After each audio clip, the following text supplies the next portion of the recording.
교회의 가장 큰 특징은 다양한 사람들이 모여 한 몸을 이룬 공동체라는 것입니다. 각 사람의 생김새, 성격, 취미, 비전, 능력은 다르지만 모든 성도는 한 성령 안에서 한 몸이 되었습니다. 그러므로 공동체 구성원은 서로의 다름을 존중하고 배려해야 합니다. 성도 각 개인이 다양한 은사를 활용하여 봉사한다면 공동체는 더욱 건강하게 성장할 수 있을 것입니다. 사도는 성도가 성령을 받은 증거를 알려주는데요. 하나님을 알기 전에 고린도 성도는 무엇에 끌려다녔는지 2절입니다. 2절 같이 읽겠습니다.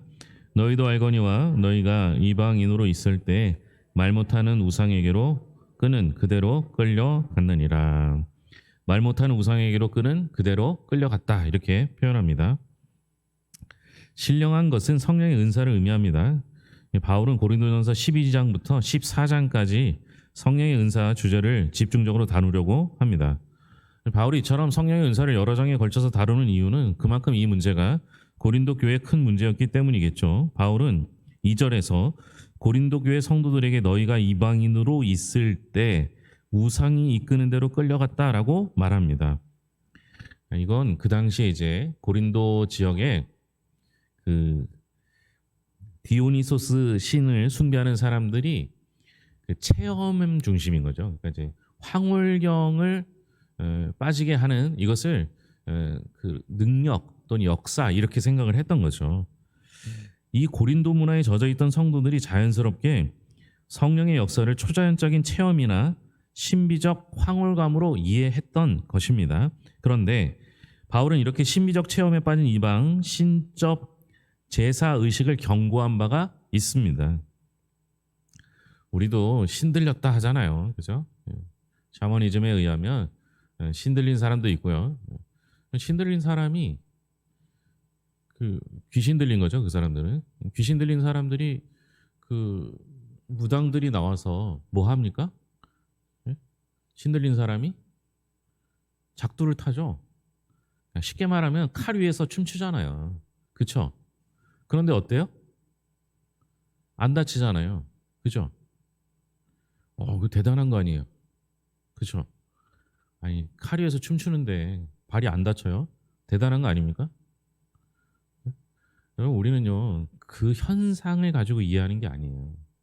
생각해 보세요. 여러분 칼을 타는 거하고 나하고 무슨 유익이 있어요?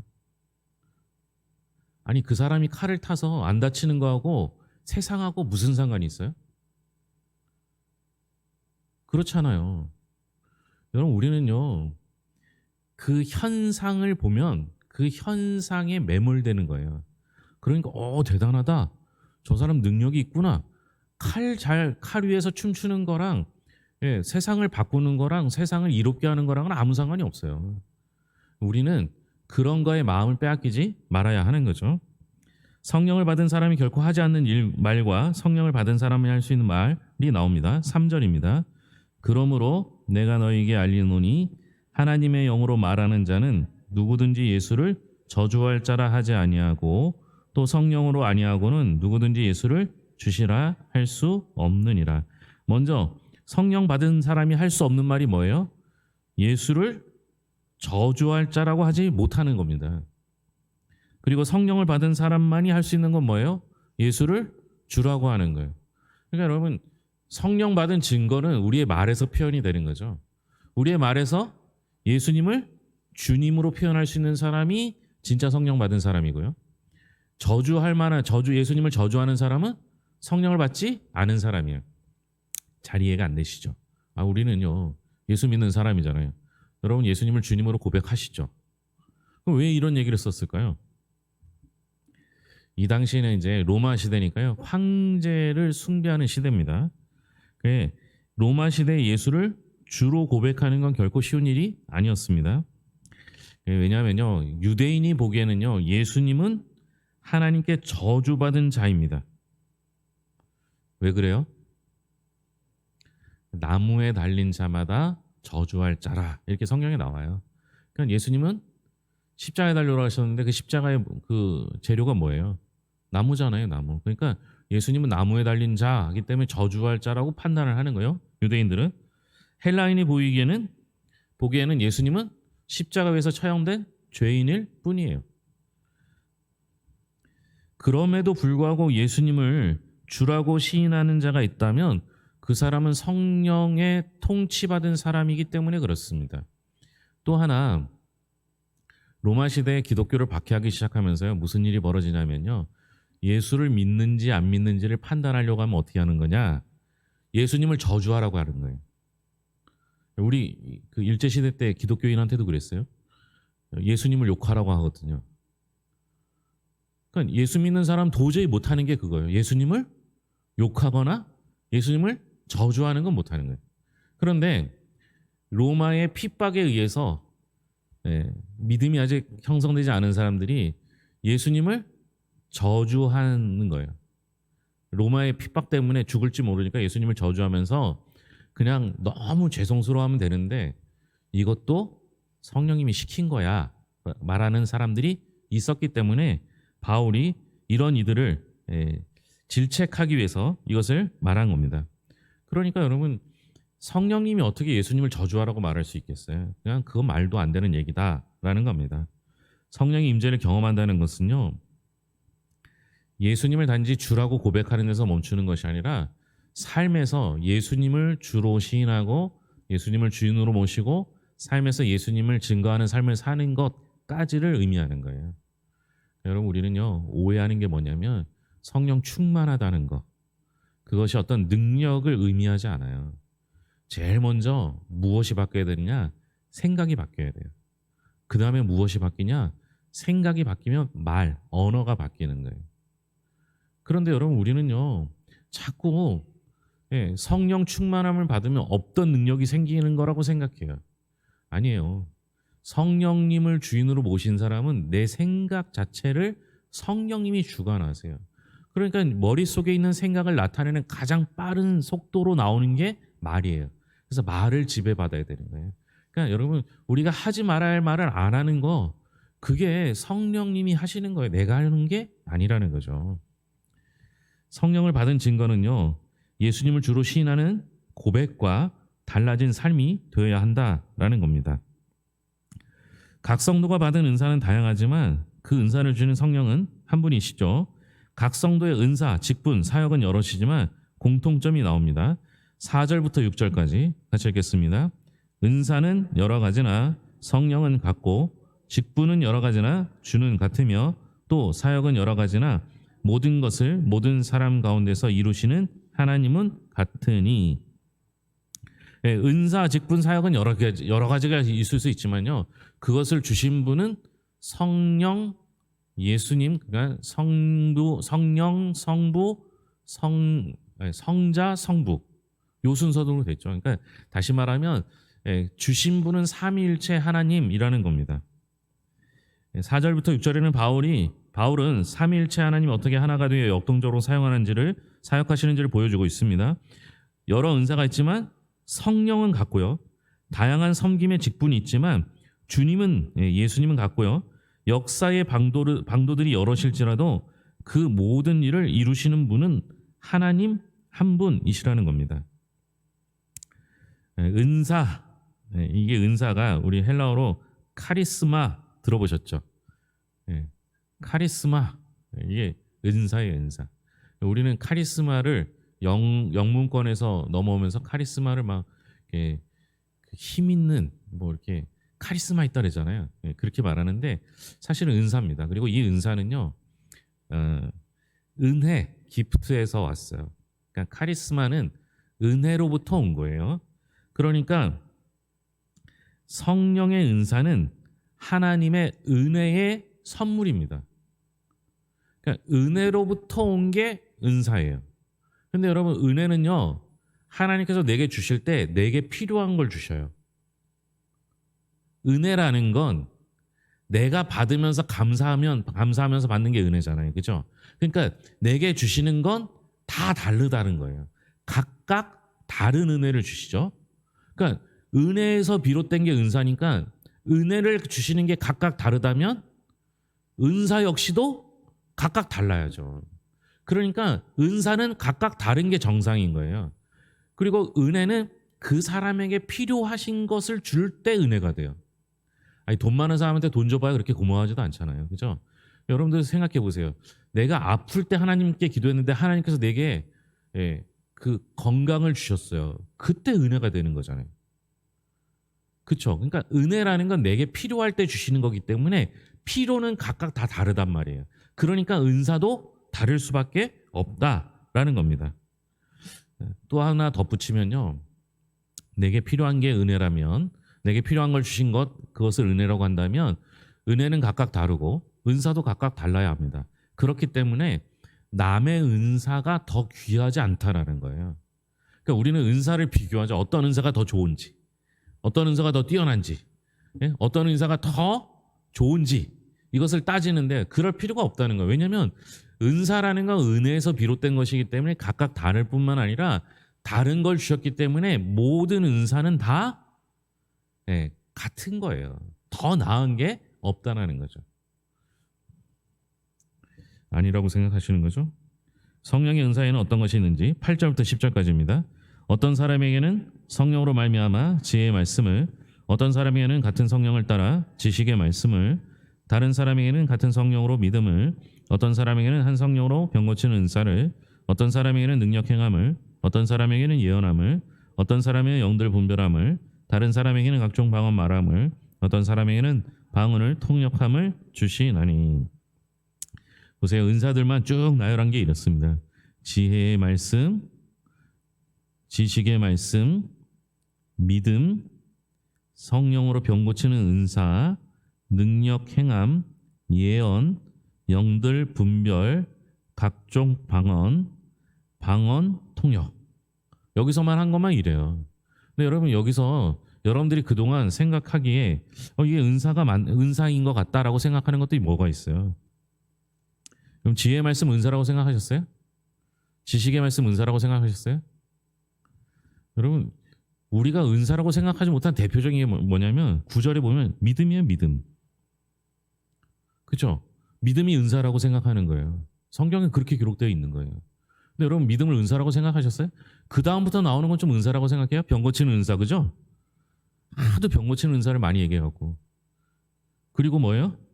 능력, 예언, 영들 분별, 방언 통역.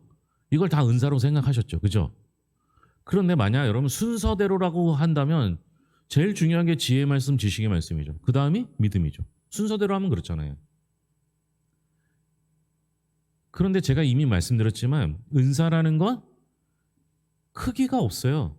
더 좋고 더 나쁜 게 없어요. 은사는 다 좋은 거예요.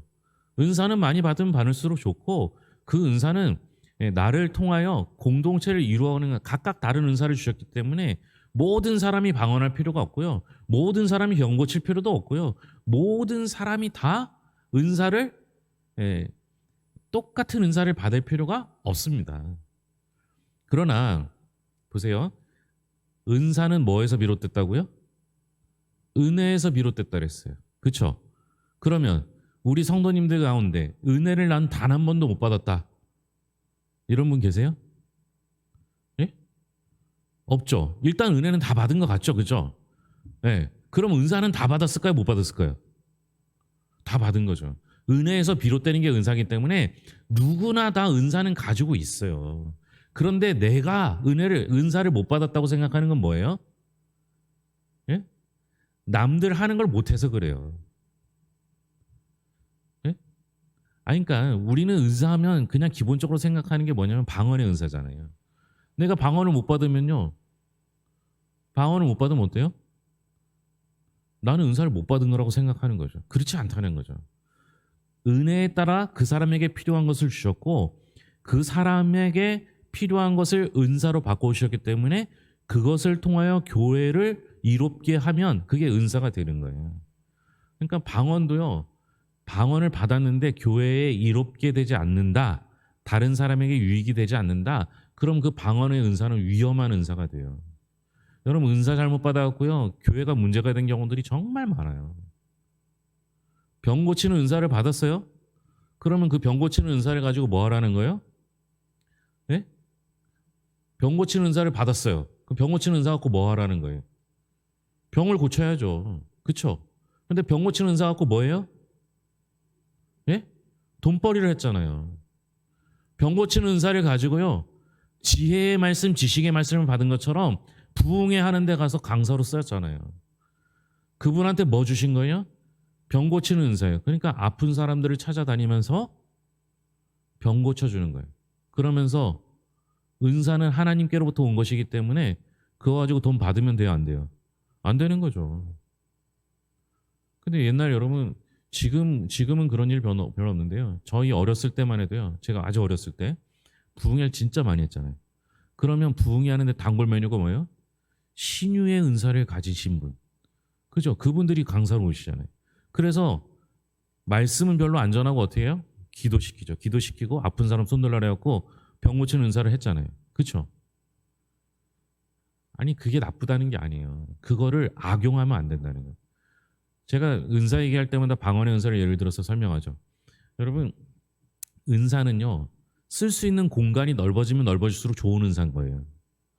아무 데서나 쓸 수 있는 은사가 제일 좋은 거예요. 네? 아무 데서나 쓸 수 있는 은사가 뭐가 있을까요? 여기대로 하면 지혜, 지식, 믿음. 그죠? 병 고치는 은사는 아픈 사람이 있어야지 써먹는 거예요. 안 아픈 사람이 있으면 안 되잖아요. 예언의 은사는요. 이게 위험하거든요. 그러니까 예언의 은사는 분별하면서 해야 돼요. 아무 데서나 가서 예언하면 안 되는 거죠. 예. 방언의 은사는 반드시 교회 안에서만 써야 되는 거죠. 그러니까 이런 것들을 보면 우리가 생각하는 은사와 하나님이 주신 은사는 좀 다르다는 거예요. 그래서 여러분 다른 건 각각 필요에 따라 주시면 되니까요. 저는 여러분들에게 꼭 필요한 세 가지가 있다면 지혜, 지식, 믿음의 은사를 받았으면 좋겠어요. 예. 그 중에서 모두 다 받았으면 좋겠는 건 믿음의 은사예요. 여러분 믿는 거 내 마음대로 믿는 게 아니에요. 하나님께서 믿기게 해 주셔야지 믿는 거예요. 아니 성경 말씀을요. 예수 믿는 사람한테 주고 이게 성경 말씀 믿냐고 물어보면 믿는데요. 근데 예수 안 믿는 사람한테 주면 뭐라 그래요? 이런 말을 어떻게 믿느냐는 거예요. 이 허황된 거짓말을 어떻게 믿느냐는 거예요. 여러분 우리가 특출나서 말씀을 믿고 예수님을 믿고 하나님을 믿은 게 아니라 하나님께서 내게 믿게 해주시는 은혜를 주신 거예요. 그게 은사가 되는 거죠. 이거 좀 나누면 이렇습니다. 교육적 은사는 지혜의 말씀, 지식의 말씀이고요. 초자연적 힘을 발휘하는 은사는 믿음, 치유, 이적이고요. 특별한 의사소통의 은사는 예언, 영들 분별, 방언, 통역이 있습니다. 예언과 지혜의 말씀은 주로 설교자들에게 많이 주시는 은혜예요. 그리고 믿음은 단지 구원을 얻기 위한 신앙 고백을 말하기보다 이적을 행하는 능력을 포함한 믿음이에요. 그러니까 믿음이 있어야만 하나님의 역사가 일어나는 것들이 있잖아요. 거기서 말하는 그 믿음까지를 말하는 겁니다. 뭐 다른 것도 마찬가지예요. 영들 분별의 은사는 예언이 성령에 의한 것인지 악령에 의한 것인지 분별하는 능력을 의미합니다. 제가 예언은 위험하다고 한 게요. 그 예언이라는 게요. 미래를 맞추는 거라면 하나님만 하시는 게 아닐 때가 있어요. 그러니까 위험하다는 거죠. 조심해야 합니다. 그러니까 내가 은사를 받은 게 파급력이 크면 클수록 어떻게 해야 되느냐? 기도를 정말 많이 해야 돼요. 그러니까 예언할 때도 함부로 하지 않고요. 계속 하나님께 물어야 돼요. 하나님 정말 이걸 해야 되는 건지, 언제 해야 되는 건지, 언제 말해야 되는 건지, 누구에게 말하는 하는 건지 이걸 계속 물어봐야 되는 거죠. 그래야지 은사는 실수하지 않습니다. 자, 이제 마지막 질문입니다. 성령님이 각 사람에게 다양한 은사를 주시는 목적이 나오죠. 먼저 7절부터 읽겠습니다. 각 사람에게 성령을 나타내심은 유익하게 하려 하심이라. 11절입니다. 이 모든 일은 같은 한 성령이 행하사 그의 뜻대로 각 사람에게 나누어 주시는 것이니라. 결국 성령님께서 각 사람에게 다양한 은사를 주시는 이유는 뭐냐? 공동체를 유익하게 하려 하심이라는 겁니다. 은사는 은혜가 각 개인에게 개별화되고 구체화된 하나님의 선물이라고 말씀드렸어요. 그러므로 이 세상에 존재하는 그리스도인 중에 은사를 받지 않은 사람은 없습니다. 그러나 각 개인의 은사는 각각 다 독특하고 다양합니다. 그러니까 서로 은사는 비교 대상이 아니죠. 하나님께서 성도들에게 은사를 다양하게 주신 이유는 성도들이 공동체 속에서 온전히 조화를 이루며 살아가도록 하기 위함입니다. 사람은요 달라야지 살아요. 너무 똑같으면요 살기가 힘들어요. 우리 교회도요. 모두 다 지혜의 은사를 받았다고 생각해 보세요. 어떤 일이 벌어질까요? 제가 제일 편하겠죠. 오늘은 우리 장로님이 설교하세요. 오늘은 뭐 집사님이 하시고 권사님이 하세요. 이러면 되잖아요. 다 지혜의 은사를 받았으면. 근데 문제는 뭐냐? 예, 지혜의 은사를 받으면 그거 외에 다른 은사가 없다면 서로 보완이 되질 않아요. 서로 보완이 될 수 있게끔 각각 다른 은사를 주신 거예요. 그러니까 내 은사가 좋은 은사가 되려면 내가 받은 은사로 다른 사람에게 도움이 돼야 돼요. 유익이 돼야 되는 거죠. 그러니까 성령께서 우리에게 은사를 주신 것은 공적 유익을 위해 주셨다라는 겁니다. 그러니까 여러분 은사는 자랑할 필요가 없어요. 애초에 내게 아니거든요. 하나님께서 주신 것이고요. 내게 주실 때는 은혜의 형태로 나타났다가 그것을 공적 유익을 위해 사용하면 은사가 되는 것이니까 여러분 그 은사를 우리가 모두에게 유익하게 쓸 수 있어야 한다라는 겁니다. 그러니까 여러분 우리가 다 서로가 필요한 거예요. 여기 모인 분들이 다 필요한 거예요. 가끔 그런 얘기 했는데 우리 형한테 있는 은사가 하나 있어요. 분리수거의 은사라고. 결혼하고 다른 건 못하는데 뭐 설거지도 못하고 밥도 잘 못하고 뭐 할 줄 아는 게 별로 없더라고요. 제가 한 2년 정도 얹혀 살았으니까요. 근데 기가 막히게 잘하는 게 분리수거예요. 종이를 접어서 내면요. 그 종이나 뭐 이렇게 분리수거하는 거 있잖아요. 부피를 쫙 줄여갖고 그 쓰레기 봉투에 제가 채우면은 반도 못 채우는데 형이 채우면 다 채우고도 남는 거예요. 공간이 남을 정도. 형은 자기는 분리수거의 은사를 받았다고 하더라고요. 얼마나 중요한 은사예요. 그죠? 아니 우리 집에서 저희 형하고 형수하고 저하고 셋이 살았으니까 우리 집에서 아무도 못하는 걸 형이 하잖아요. 우리 집에 유익이 된 거죠. 우스갯소리일지 모르지만 그게 맞아요. 여러분이 잘하는 그것으로 누군가를 섬기면 그게 은사가 되는 것이고 그게 유익이 되면 공동체가 서로에게 편해지는 거예요. 우리 교회도 보면요. 요새 각각 다른 일들을 하세요. 그리고 딱 어떤 사람은 저는 뭐 예를 들어 청소하는 거 잘 보이지도 않아요. 왜 더러운지 저는 늘 깨끗하거든요. 뭘 봐도 깨끗해 보여요. 그런데 청소할 게 그렇게 많대요. 그러니까 각각 다른 거죠. 근데 어떤 분들은 그게 또 잘 보여요. 예. 주방에 가도 저도 설거지 가끔 하지만 설거지는 안 하고 뒤만 보면 하시는 분도 있잖아요. 얼마나 감사한지 몰라요. 서로 다른 걸 할 줄 아니까. 그래서 그게 하나로 합쳐지면 공동체 유익이 되잖아요. 그게 귀한 일이죠. 여러분들이 어딜 가든지 여러분들이 가지고 있는 것으로 섬기면요. 귀하게 쓰임 받을 거예요. 더불어 교회 안에서 그 일을 쓴다면 교회가 하나 되는데 아주 귀한 역할을 감당할 거라고 믿습니다. 기도하겠습니다. 하나님 아버지 감사합니다. 은사는 누가 더 우월한지 가늠하는 도구가 아니라 하나의 온전한 공동체가 되기 위한 퍼즐 조각과 같습니다. 내가 없으면 퍼즐이 맞춰지지 않습니다. 다만 내가 내 마음대로 주장하면 아무데나 끼워 넣으면 퍼즐 또한 맞출 수 없습니다. 내가 있어야 할 자리에서 내가 할 일들을 감당할 때 퍼즐이 완성되고 하나가 되어 갑니다. 우리 교회가 이런 일을 감당할 수 있도록 우리 성도들에게 각각의 은혜와 은사를 허락하여 주시옵소서. 나를 위해 쓰지 않게 하시고 교회를 위해 다른 성도들을 위해 우리 아직 복음을 듣지 못한 이들을 위해 사용할 때 그 은사가 유익이 될 줄로 믿습니다. 그 은사의 유익으로 말미암아 교회가 하나 될 줄로 믿습니다. 그때까지 우리에게 믿음을 더하여 주시옵소서. 예수 사랑 근잔치가 이제 며칠 안 남았습니다. 끝까지 기도하면서 준비하게 하시고 기대하게 하시며 하나님께서 역사하실 때 어떤 일들이 벌어지는지 우리가 소망하며 나아갈 수 있도록 붙잡아 주시옵소서. 우리 성도들 끝까지 지치지 않고 잘 감당하길 소망하며 예수님의 이름으로 기도합니다. 아멘.